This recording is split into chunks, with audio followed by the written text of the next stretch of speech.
अस्सलाम वालेकुम।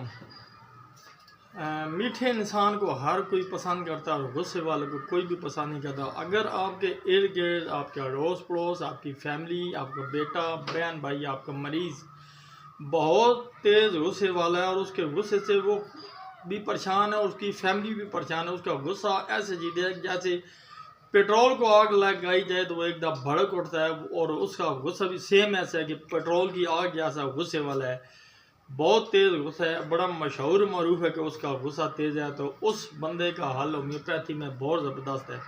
उसके लिए मैं आपको मेडिसन बता रहा हूँ जिसका पेट्रोल की तरह तेज़ गुस्सा है। तो उसकी दवाई है पेट्रोलियम 30।